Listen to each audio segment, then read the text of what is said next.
भाजप नेतृत्व महायुतीची धुरा शिंदेंच्या खांद्यावर सोपवणार। भाजप प्रभारींकडे शिंदेंचं रिपोर्ट कार्ड चांगलं, साम टीव्हीला सूत्रांची माहिती। मुंबईतल्या 5 स्टार हॉटेल्समध्ये आजपासून आमदारांचा मुक्काम, मात्र अंबानी वेडिंगमुळे हॉटेल मिळण्यात आमदारांना अडचणी। हिंगोली, नांदेड, परभणीमध्ये भूकंपाचे हादरे, हिंगोलीतलं रामेश्वर तांडा भूकंपाचं केंद्र, नागरिकांनी घाबरून न जाण्याचं प्रशासनाचं आवाहन।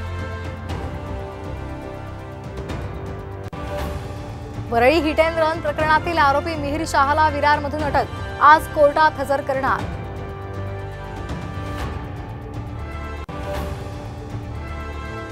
मुंबईतील 7 रेल्वे स्टेशनचा नामांतरणाचा प्रस्ताव विधिमंडळात सादर, मंजुरीसाठी केंद्राकडे पाठवणार। माऊलींच्या पालखीचा फलटणमध्ये मुक्काम, तर संत तुकोबांची पालखी आज निमगाव केतकीमध्ये आज पार पडणार दुसरं गोल रिंगण।